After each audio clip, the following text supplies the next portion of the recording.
Women's Power to Heal Mother Earth. I am Maya Tiwari. We have been steeping in the dark abyss for 300,000 years. During this stretch of years, the Archons, or whom we call the Deep Cabals, have served to significantly disintegrate and destabilize the Shakti force, that is the divine feminine energy of Mother Earth. The imbalance and perversion of appropriated Shakti energy in the world have also led to the Lingam's spiritual power being brutally profaned.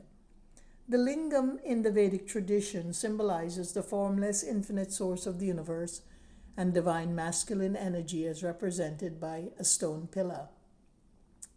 With the surfeit of stolen Shakti power unbalancing the masculine primordial energy, men have moved to misuse the Lingam for acts of violence instead of the simple joy-bearing lift to consciousness through peaceful and mindful practices that they were meant to bring to the spiritual table.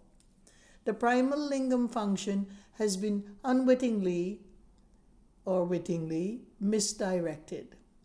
The patriarchy, closely identifying with warfare, competition, winning, insidious politics, and profits, have been misusing the Lingam's principle to achieve their own counterintelligent goals. They sully the spiritual metaphor of the Lingam by reducing it to the basest nature, giving rise to the phallus as a projectile weaponry, and the mechanical Lingam transmogrified into a weapon of mass destruction, meaning missiles, rockets, warheads, mortars, guns, rifles, nuclear weaponry, energy lasers, fighter jets, satellite projectiles, and drones. These Lingam imitating projectiles create havoc on Earth and in the waters and in the skies, the realms of human intelligence. There is no peaceful earthing of the Lingam in the yoni, which is the divine feminine birthing aperture. Mother Earth, the metaphorical yoni, is being defiled by these projectiles as they unleash their malignant forces into the sky, soil, ocean beds, forests, animals, cities, communities, and populations.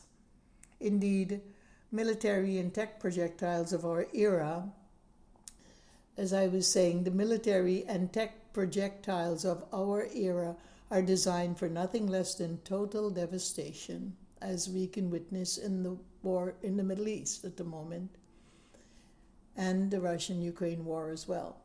Perversion of the Lingam's imprint is also mirrored in our community crimes of sexual aberrations, violence, and rape against women and young girls.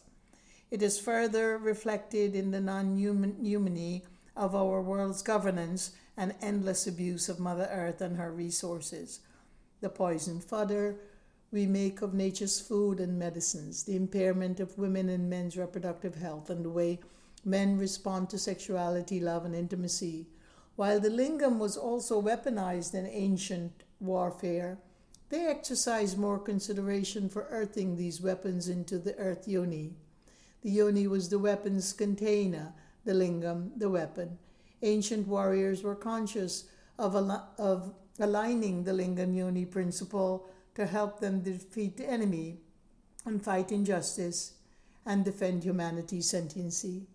The bow for the arrow, the sheath for the sword or knife, the holder for the projectile spear, the javelin or the falx, the pocket case for the sling.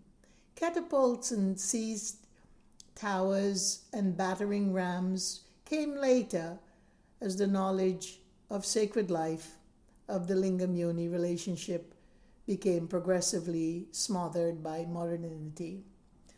Worse still, they used this Lingam imitating weaponry against the universal consciousness of humanity, of the open skies, launching their projectile into the atmosphere where there is no possibility of earthing their immense damage. The cosmic dance of unsuspecting planetary bodies is tragically interrupted by floating debris in Father's sky, a humongous graveyard of garbage pile-up from our unconscious tech operators and their endless proliferation of 3D satellite and rocket launches into space.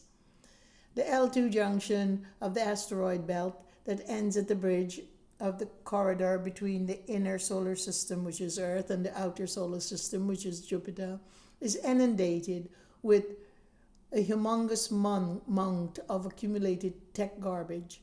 These satellites and rockets launched at successive frequency keep on adding batches of satellites to its constellation of thousands of satellites in the low Earth orbit. Used to spy and control humanity, they explode and damage the Earth's protective atmospheric shield and serve as a perfect beacon signal exuding lowly 3D vibrations that guide malignant forces into our planet.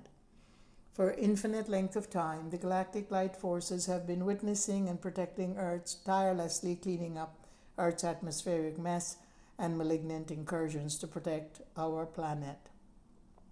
We are poised in mid-space in a time of a galactic battle, the light forces fighting to restore humanity's sovereignty, oneness, and divinity. The more practice we invest in changing our inner world, our inner life, our life force, and our very consciousness, by allowing the higher vibrations to anchor in our cellular body, the better soldiers we become to aid the divine forces in their powerful recalibration of Earth into its golden light and its golden age, which we all reflect. Thank you for listening, and peace be your journey.